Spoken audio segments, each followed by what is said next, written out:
Hi, I'm Aoife from Leddy Homes, and this week I'm delighted to interview Suzanne O'Connell. Suzanne is a teacher, a head teacher and an educator. She runs a language academy here in Spain on the Costa Blanca south, and we're going to talk about education in Spain, about schools, primary, secondary exams, how schools are structured, and hopefully answer all of the questions that you as parents might have about moving to Spain and about how it all works here in terms of putting your children in school and what your options are and our recommendations as parents for the experience that you're going to have with schools in Spain. So I hope you enjoyed the interview. In the show notes you'll find information about how to get in touch with Suzanne and her language academy and how to get in touch with us here at Leddy Homes if you have any more questions, and we will be delighted to hear from you. So for now, on with the interview. Hello and welcome. I'm delighted to be here today with teacher Suzanne O'Connell, and we're going to talk about education and schooling in Spain and hopefully answer some of the burning questions that you have if you have children or if you're thinking of having children in Spain, how to go about putting them in education and what to expect. So thank you, Suzanne, for joining us today. My pleasure. And to begin with, I think if you could tell us about yourself, your journey, what brought you to Spain and a bit about your background. Okay, well, I am a teacher, as you said, by trade. I currently live in Spain, in Torrevieja, and have an English language academy. What's it called? Active in English. Active in English. Which is in the town centre. And I live with my younger son, who's now 14 years old. Ooh, lucky you. Yes, teenage years. Beautiful age, 14. We came to Spain when he was 2.5, so okay. He is bilingual. And my older son is also here. He's in his 20s, and he came out here when he was 16. Okay.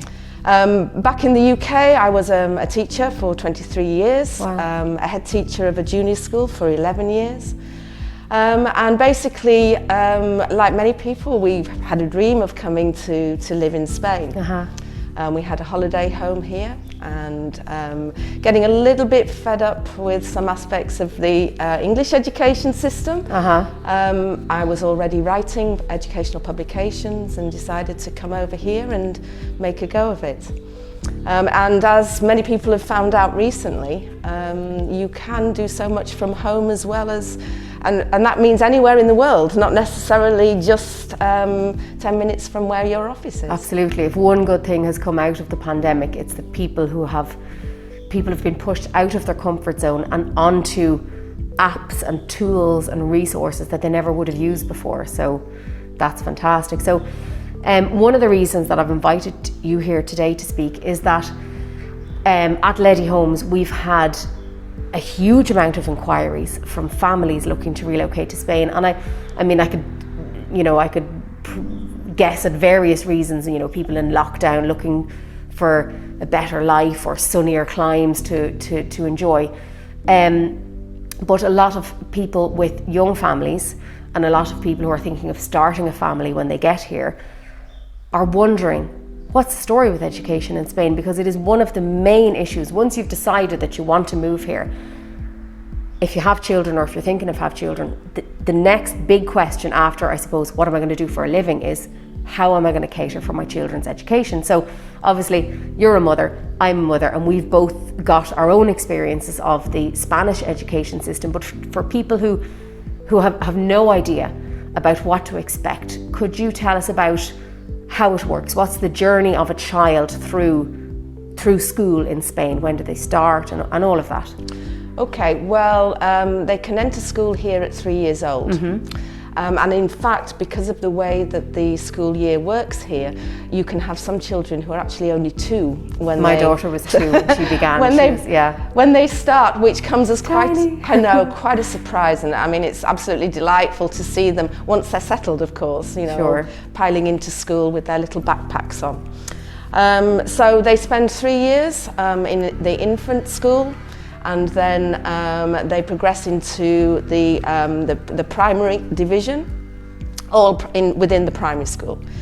Although it's important to say, I think, that in fact the infant years, it's not obligatory. They only have to start when they're 6 years old. Okay, so the 3 years in infantil, you don't have to send them if you don't want to. If you choose not to, but from 6 onwards, you must. By law. It's compulsory. Okay. Yes. But most people do choose to send them because obviously, you know, it's free, it's a state service, and especially if you are, if Spanish isn't your native language.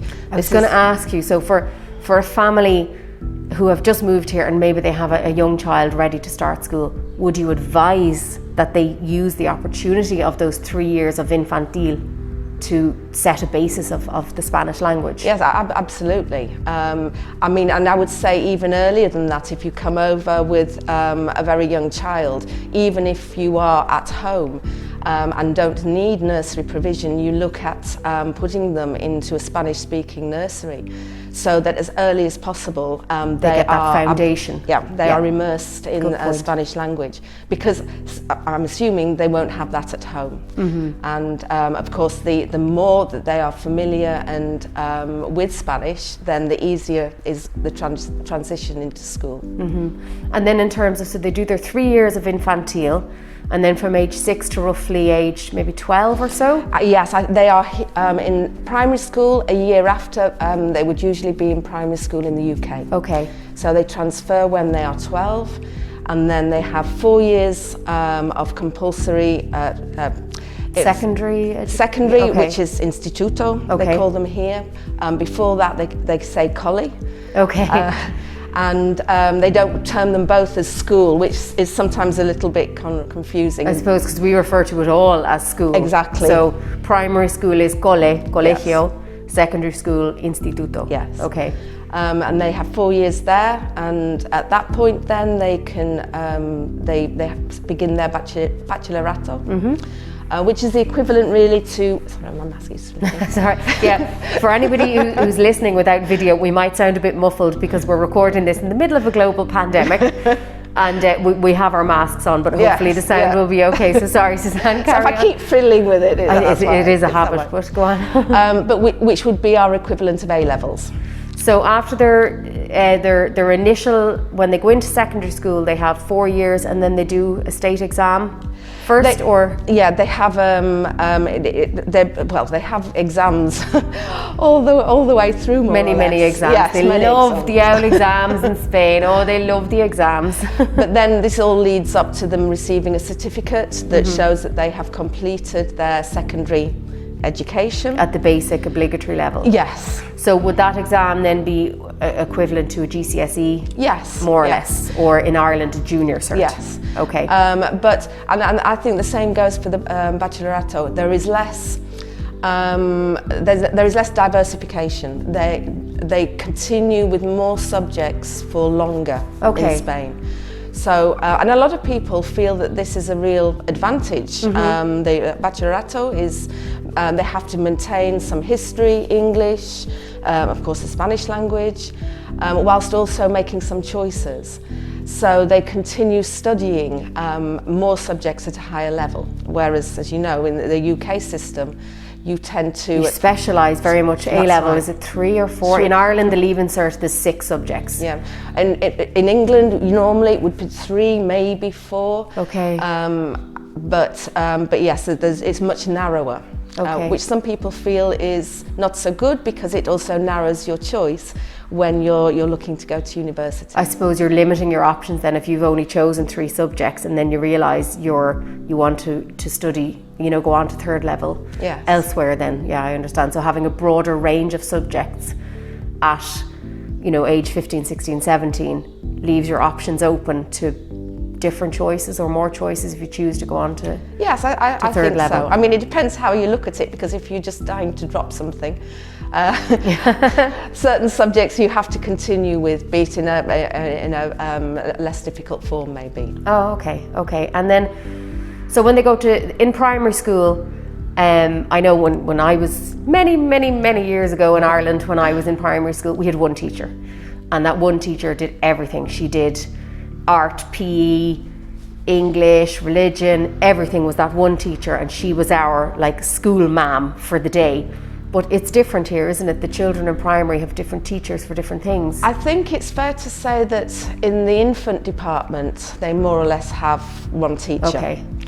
And in fact, something that surprised me was my son, for example, had the same teacher for 3 consecutive years in infant. It's quite nice. So that teacher brings them on their journey through age 3, age 4 and age 5. Yes, yeah. Getting them ready with their kind of pre-writing skills, I guess, and yes, and I mean they do a lot of it is social skills, very much settling them in. It's not pressurized. Well, certainly not from our point of view in the infant department, which was perfect, especially for my son, because although he had been to Spanish nursery school, he still was not as confident in Spanish as his peers. So it gave him time, and his school were very good to give him some extra classes as well, and some additional support. Very good. Which means now, of course, he is bilingual. Yeah, that's fantastic. And we had a similar experience where I was horrified that my daughter but it was recommended that she started school at age 2, because in that calendar year she turned 3. But it was brilliant. It was the making of her, because the 3 years of infant school, it wasn't books and learning and tests and exams. It was very much learning through play and, as you say, social skills. And her Spanish, she's the most Spanish of the family. She's my little Spanish girl, because she almost is. She's absolutely bilingual. Where my son is a little bit older, and he would think in English and translate to Spanish, where with my daughter it's more natural, because she's had more years in a Spanish school. And yeah, it was the making of her. And as well, we made the choice to send her to Commodore, which was a new thing for us. We sent both of them to Commodore, actually, which, for anybody who doesn't know what Commodore is, it's school dinners. Most primary schools, I don't think secondary schools provide Commodore, do they? Or no, does it depend on the school? They have a canteen, which is still very popular, because they can go and spend their money on have coffee and be cool. Yeah. Obviously things are a little bit different at the moment, but yes, they have a canteen. Of course, so under normal circumstances there's a canteen in secondary school, and in primary you have Commodore, which are school meals provided by the school that are optional. So the school day starts at 9, finishes at 2 in primary, and then immediately they go to Commodore and they have a full hot meal with a salad and a main course and a dessert, which is usually fruit or yogurt, and they get to try different things, different food. They mightn't like it all, but they try paella and they try fideos and they try all sorts of different, one day a month they might have a treat like pizza. But it opens them up to speaking more Spanish for more hours of the day, which is why we chose, brilliant, to send them to Commodore. And then in a lot of schools you have the option then to collect them so you don't have to send them in from 9 a.m. to 5 p.m, which is a lot of people's concern. Oh, it's a very long day, especially when they're small. So they can go to school 9 a.m. to 2 p.m. for classes. And if they choose to go to Commodore, they can do that from 2 p.m. to 3 p.m, which is the time that they eat, and you can collect them, or they can stay in until the end of the school day, which is usually around 5. And when we're not in the middle of a pandemic, there's also extracurricular activities, which I'm going to ask you about in a while. So we talked about the infant school having the one teacher. Yes. Primary school. And then I went off on a tangent. No, like I have a tendency to do. Thank you for bringing us back to the point. No, because I think the point about Commodore is a very important one, and we did the same. That it's extra time for socialising and developing the language skills. So it's really important. A relevant tangent. It's very like much Billy so. Connolly will circle straight back to our point about English. So I would have forgotten to have mentioned that, so thank you. But yeah, primary, they do start to have different teachers for different subjects, although they still have their class tutor who is with them for a lot of the time. But then of course, secondary, instituto, it's very much different teachers. They still have a tutor who is sort of responsible for keeping an eye on them. Contacting parents with concerns or discipline issues, or if they need extra support. And I think that sort of what works largely as you would expect in England and Ireland as well.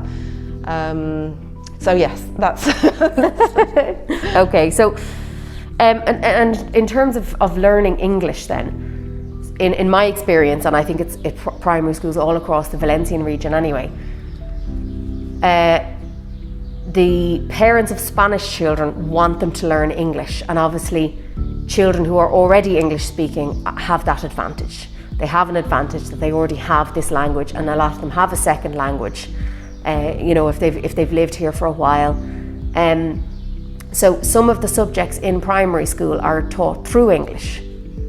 I think PE or music, I think, is done through English, and which is a great benefit to Spanish children, because they're exposed then to more English. But there is the issue of Valencian in this region, and a lot of people won't be aware. I mean, I wasn't even aware that there's another language here. I didn't even know it existed. I speak Spanish and I speak English, and then all of a sudden my children are coming home with these books in this language that what is this? So it's Valencian. So Valencian is the regional dialect of the Valencian community, which is spoken in some parts of the Costa Blanca, but not all. In places like, I think, Elche, Guardamar, and some places up the north of the Costa Blanca, it's the first language, where traditional Spanish, as we would know it, is the second language. So it's an obligatory subject here, and I know that some people struggle with it because they're unaware. But I just wanted to offer my advice to parents who want to help their children, is to use, this took me a long time to figure this out, use Google Translate. And if you use the translator app from Google, widely available and easy to use, if you put Catalan to English or Catalan to Spanish, it picks up most of what you need to know. Right. If you're trying to help, I just wanted to get that in there. If you want to because I struggled to help, I could help because I speak Spanish. I'm lucky. I was able to help them with their Spanish homework. I was able to help them with, maybe not maths, but you know what I mean, in general. But Valencian, I struggled. And then some other kind mother took pity on me and said, use Google Translate, Catalan to English or Catalan to Spanish. And apart from, some colloquialisms, it works perfectly. I think that we as you've already suggested, really, for us, where we speak English and taking on Spanish has been a challenge. The idea of also then we might be faced with literature or somebody speaking Valencian is another level of difficulty. And like you said, sort of the homework is problematic. But I think it's not only us who have those difficulties. I know that many Spanish families where Valencian, again, is not going to be spoken. Yeah. And of course, especially in this region, we have many nationalities here. We have many Russian students as well, so it can be a bit more difficult. It's a level playing field here then in terms of Valencian. Yeah. And I think that although it is a controversial subject, I can see both sides to the issue, because it is a traditional language here, and aspects of this are all political.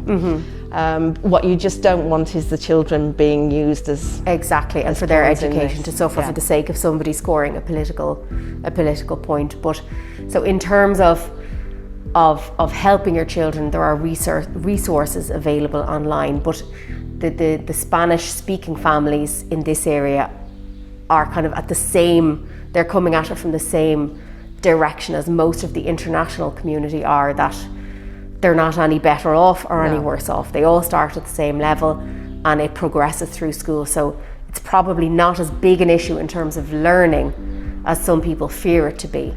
The Spanish families then obviously are very keen to learn English, and some of the subjects are taught through English in primary schools. But and we spoke before about when things are normal, huge popularity of extracurricular activities here, and this is where I'd love to know more about your experience in your school and why you set it up.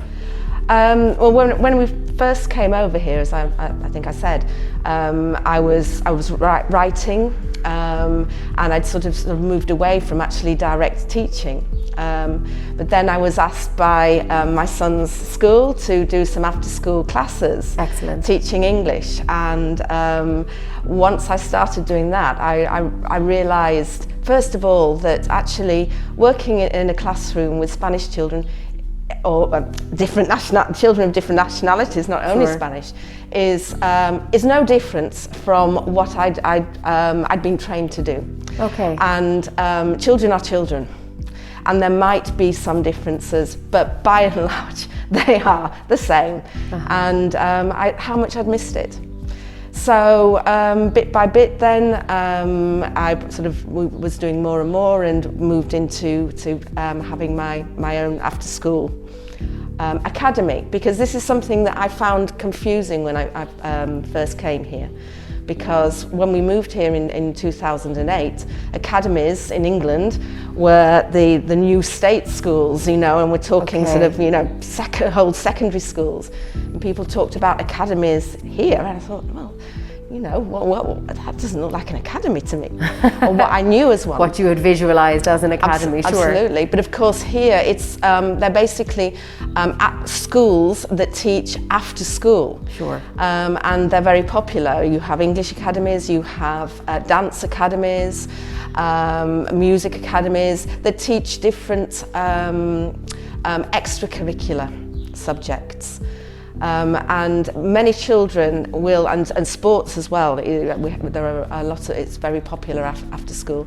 So families, once they've picked their children up from school, will then take them off somewhere else to learn additional skills or improve certain aspects of the curriculum. Absolutely. And also going back to what you were saying about Valencian, you have academies here who can help children who are struggling in particular subjects at school. Okay, so support classes and the like, because now because we've been forced online, we can do that through Zoom as well, which means that if you can't find a tutor, maybe your child needs a bit of extra support or a bit of help with a certain subject. Now it's brilliant because you can, you know, look up a website and get recommendations, and you can pay digitally, and you can Zoom class. Sit the child in front of the computer and headphones and pen and paper, and it's a great way of being able to avail of an extra class and extra help, but without having to taxi drive them halfway around the country and that's just my own experience of Monday triathlon, Tuesday rugby, Wednesday this, Thursday that, dancing, you know. I love it. I love that they're open to all of these opportunities. Like the children in your academy, are they all Spanish? Are they a mixture of nationalities? Very much a mixture of nationalities. I mean, the majority of children are Spanish, but we have a lot of Russian families too, and they are very keen to learn. I mean, they see English as a very important part of their child's education, preparation for the future, and opportunities that go with it. And of course, especially in this area where you have so many businesses that welcome foreigners who speak English. Absolutely. It's seen as a priority. So if a family were thinking about moving to Spain, and they were going to put their children into a public school, a Spanish-speaking school, and the child was going to learn Spanish and read through Spanish and be immersed in Spanish language and culture, do you think it's important, and I know what you're going to say, so I'm only asking you so that I can drag an answer out of you. Do you think it's important for the parents, the family, to keep their level of English to a certain standard as well? I mean, it's a balance. I mean, certainly when my son was young, I mean, I'm a teacher, so, you know, we read together, tried to make sure that his reading of English was fluent, tried to practice some writing skills, which wasn't always easy.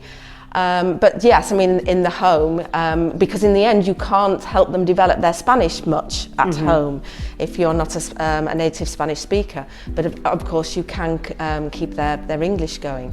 I think sometimes where it has been more difficult is where you have a family where perhaps one parent speaks English and one parent is Spanish, because sometimes I've come across situations where the English has not taken as much priority in the home. It's become lost, maybe. Yes, yeah.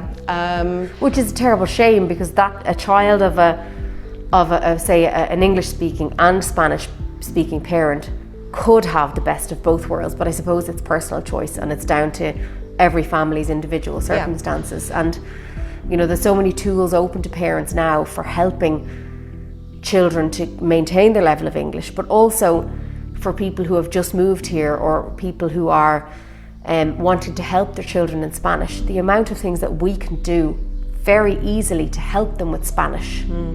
I mean, I think the main thing, as we've already said, is trying to make sure that they are in, for example, they have opportunity in a Spanish nursery or at a Spanish school where they're opportunities immersed. To speak and use and listen. I mean, the one thing that and I haven't worked out what the solution to this is. I'm conscious of the fact that although my son was fluent in Spanish, totally immersed with his friends, he perhaps had a more childlike level of Spanish. He wasn't, his more adult Spanish was less developed because we weren't speaking Spanish at home. Yeah, we find the very same thing. My children are fluent in Spanish, they're both bilingual. However, the scope of their vocabulary wouldn't be equivalent to maybe their English vocabulary, because when they're at home with us, we speak in English. The books that they read are mostly in English. When the TV is on, it's in English. So, but I'll take that. I'll take it because they still have two languages. And I suppose if they go on to third level in Spain, they'll probably develop, you know, more vocabulary if their partner maybe ends up being Spanish and they end up listening to Spanish radio more or watching Spanish TV more. I think English is their comfort zone and Spanish is at school. But like you say, I've the very same, that they have brilliant Spanish, but when I listen to their classmates, I can hear a difference between the ability. And you know, you are trading things there, because in the end, you know, this child is bilingual, and I think this is a wonderful thing to have. I mean, I did, for my A-levels, I did languages, and I can remember feeling, I'm never going to be, no matter how hard I study, and by the way, one of those languages wasn't Spanish, which I shall forever regret, because that would have really helped me. You know, you cannot trade that in. It is something very, very special. I agree completely. So when the child has gone from, they've done their 3 years of infantil, they've done primary school, they've done their 4 years of instituto, and they've got their ESO, then they decide that they want to stay in secondary school, because they don't have to after ESO. They can that's their obligatory secondary education done. They can stay on to do their bachillerato. I have heard, because I'm not at that stage yet, there's an option to do either the traditional end of school exams, or you can do kind of is it like an NVQ or something more hands-on, more like a trade? I mean, I think that, as I understand it, and I'm not quite at that level yet either, but as I understand it, there are some more vocational type courses that students can do rather than going to doing bachillerato. Sure. So my advice to you know, families who are thinking ahead, or who are maybe at that stage, from what I've learned, the courses vary from school to school. So, for example, the secondary school in Torrevieja might offer a course on being a technician for telecommunications. The secondary school in Los Montesinos might offer a course in you know, cooking or hostelry. So to do research, and there's a great resource, the CIAJ, the Centre for Youth, and they offer kind of information and prospectuses from the various courses available, and then you can have a look and see what would suit your child, because not every child is going to want to stay in education, and not every child is going to want to stay in education in the traditional way, I suppose. And I think as well, we're learning more about how to educate it mightn't have filtered down to Spanish primary schools quite yet about the way things should be done, but that's another conversation for another day. I find, from my personal experience, it's very learn that and there's an exam, learn that as an exam, where I think in the future it would be brilliant to see different types of learners catered for, visual learners, people who learn by doing things and that. But I think that's probably, something that we'll hopefully see in the future. I mean, I think one of the things that surprised me with an education background is the importance of books in the classroom. And I don't mean by that reading books necessarily, but every year they have a whole pile of books for a book for each subject that more or less leads the teaching within the class. So it's very book-led? It's very book-led. Okay. Different schools, I think particularly primary schools are experimenting with different approaches that aren't as book-led. I think there is a move to sort of address this and to look at the different ways in which children learn. Sure. But certainly be prepared for that. If you are lucky, your school will help with it's not actually the school that helps with the cost. So there is a scheme in this region. So and you're probably you're probably part of it as well. Absolutely, yes. Why not? And when we put the children into school here first, both of my children were born here, so they've been mostly in the Spanish education system throughout. And at the beginning, the book scheme hadn't been rolled out, so it was very costly. At the beginning of every year, like 7 books, 7 workbooks, lists and lists of materials and all that sort of thing, which the families, are expected to buy. But now it's brilliant because there's a book bank in the school, and you get your set of books every year. You agree to mind them and keep them in good condition. You might have to buy the odd workbook, but the main nothing expense like it was is the books. Before. No, absolutely not. And then you give them back at the end of the year. They go to a child in the next year, and then your child gets somebody's books from the year ahead. It's a great recycling scheme. It is. It's fantastic. It works very, very well. I'm not sure the extent to which all regions do something similar. And if not, just people need to be aware that they need to have a bit of money at the beginning of the year to buy these course books. It's a brilliant scheme. It's a brilliant scheme. And what I love as well about the publishers is that they provide you with the license number for each book at the beginning of the year. So if your child, you know who you are, Ruby Leddy, comes home and I have science homework and I forgot my book.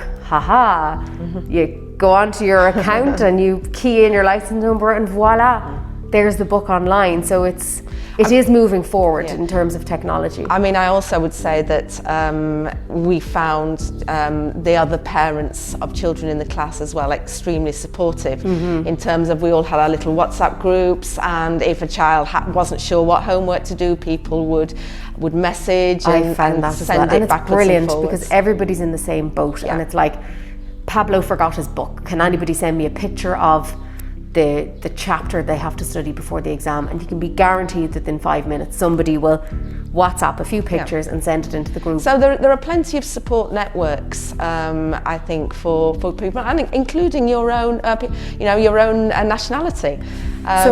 So would you recommend then that, somebody, a family is moving to Torrevieja next week and they're starting their children in school?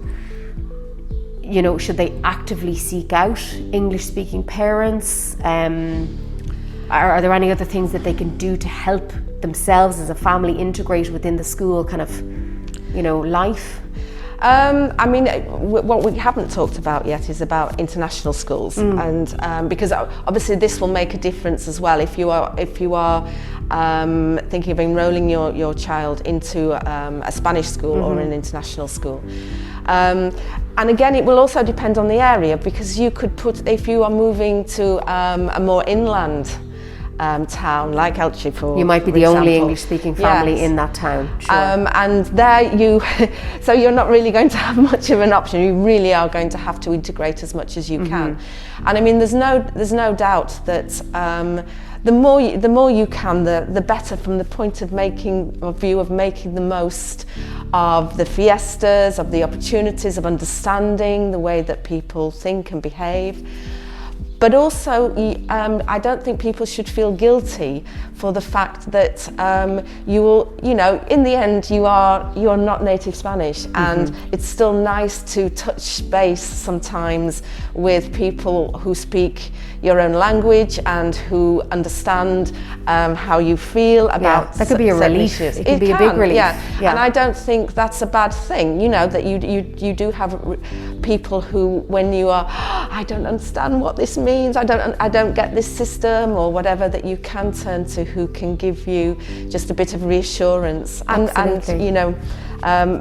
make you feel that you're not the only one who's ever encountered problems. Absolutely, and to use the experience of other parents and who have been through the system, who have advice, and if you're in a town where you are the only English-speaking family and you don't have somebody to call on, Facebook groups would be my recommendation of the place to go. Ask a question. There's so many helpful people online, helpful parents. There's Facebook groups, Mum Abroad, Mums of Spain, Ladies of Spain, just 3 off the top of my head that are so helpful, and they're such positive places to be online that there's no bullying or criticism. It's just, if you have a question, you can ask and people will offer advice and help and support. So there is that available, and it's choosing your area as well. I mean, if you already have Spanish within your family, then yes, taking the leap to somewhere that is purely Spanish is a perfect option. It's not going to be such a culture shock. Yeah, but I mean, for example, for us, this with the mixture of nationalities was the better choice, because it would have been very difficult, even more difficult to have gone inland, I think. So if a family is considering moving to Spain and their child is maybe a teenager or at a key point in their, maybe about to do their GCSEs or A-levels, or maybe in a couple of years' time, are they a good candidate for an international school as opposed to a public school? I think so. I mean, when we moved out here, my youngest son was 2.5, and my eldest was 16. So he had just completed his GCSEs. Okay. And we took the decision there that it was too late for him to go into a Spanish school and learn the language and do his bachelorate. I mean, this would have been at that level. With your younger son, he was 2.5. He can learn. He was starting with the rest. Yes. Whereas starting at 16, it's a different ball game altogether. So my eldest son, we put into an international school to do A-levels, because the plan was that he would go back to study at university in the UK.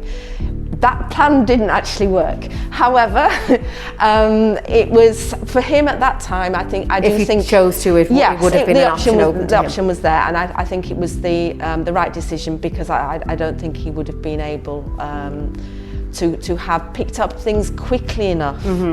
Now, having said that, I hear of people who do. Yeah. So it depends on the child. Absolutely. It depends on the family. If they're able to maybe get some Spanish classes, for the child before they move to Spain and give them a basis or a foundation. Depends on the child's willingness to learn.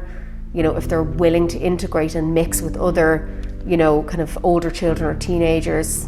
And also, there's so many variables. If they already have another language, because there's definitely an issue that children who are bilingual, have more than one language, seem to be able to pick up another. Absolutely. My oldest son has just started French and he's driving me bananas. he just won't stop speaking French, which is brilliant. So everything is individual and according to your family. But we have some good international schools in the area, and for older students who aren't fluent in Spanish, it's a good option. They're a great option. And then I suppose it's down to each family, because international schools, there are private schools and there are semi-private schools. Private schools are expensive, there's no getting away from it, but if that's your choice, then that's what you do for your children and for your family. Semi-private, I think, are a lot of them are run by nuns and things like that. Yes, but and again, great standard of education. You do pay something, but not as much as a fully private school. So I suppose in terms of an international school, the benefits are, you know, smaller classes, more individual attention, mostly taught through English. They can get international qualifications, but the drawbacks are perhaps the price is prohibitive. I mean, most of them will also teach the British curriculum, or certainly aspects of it. So if you are out here, for example, for a specific number of years and are aiming to return and need to pick up education back in the UK, that's then a way of doing you might so. want, yes, so there is continuity for the child involved. Okay. So there are a lot of options, and research is the key, I think, to making sure that your child's education experience is a success. We're recording this just before Easter time, and this is usually around the time when schools are not quite yet, but they're getting ready to enrol for the next term, for next September. And I know, for example, the primary school that my daughter goes to, I don't know how they're going to do it this year, but I know under normal circumstances, they open the school in May and they do tours and they let people walk around.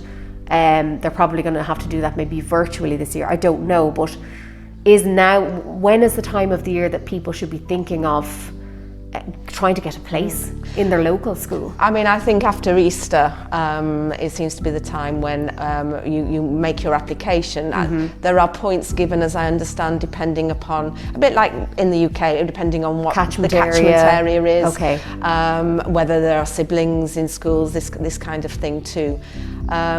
I think in most cases children go to their local school. Sure. And in fact, this is one of the things that I loved so much when we first came out here, because I could actually walk with my child to school, and something which I'd never been able to do in the UK. Going to school with my older children was always a fraught, get in the car and childminders and combining work. Eating a bowl of Rice Krispies in the back of the car. It was crazy time. But this time, I could literally walk around the corner with him, the sun shining. It felt wonderful. So yes, anyway, going back to putting them into school, you have to obviously have your documents ready. You have to in triplicate, yes, stapled, signed in blood. And I think we had to take him to the doctors as well. He had to have like a medical certificate to show that he'd had all his jabs when he was a baby, and that his basic health. I think they took his weight and this kind of thing to make sure he was healthy. And passports and all that. Padron, which is the census. So you enroll when you come here. You go to your town hall and you say, I live in this house. You provide documentation to prove that you live in this house. Then you're on the census, which shows that you officially have a certificate to say, I live in this town, which gives you, the options of the local schools. Yes, absolutely. Sorry, go on. No. And then they put a list, I remember, on the door once the process has been going through, to show which children have got a place there. And then yes, I think we had a phone call from the person who was going to be his teacher, which because I still find phone calls very difficult. You realise how much you depend on seeing a person's face. Yes. Even if it's just the top of their face. Yes. Well, I was going to say it's similar with a mask now, but yes, she rang up to say what day he'd start. And that also was something of a surprise, because whereas in the UK you would spend a lot of time sort of very gradually maybe introducing them with an hour or 2 hours, it seemed although I think it was part-time to begin with, it was relatively quick. Him actually being from zero to full day, being brought in, which seemed actually to work fine. Yeah, doesn't do them any harm. No, he's soon adjusted, and in fact you feel as a mother, oh goodness me, he doesn't need me. Yeah, oh, he's not crying. Yes, a few tears, please. I've spent all this time looking after you, and now he's off. And you can't even cry. Yeah, bye, mum. You ungrateful brat. we had the same with our two beginning, and we applied for their place and that, and we got into our locals were very lucky to live beside what I would consider to be the best school in Torrevieja, one of the best, if not the best.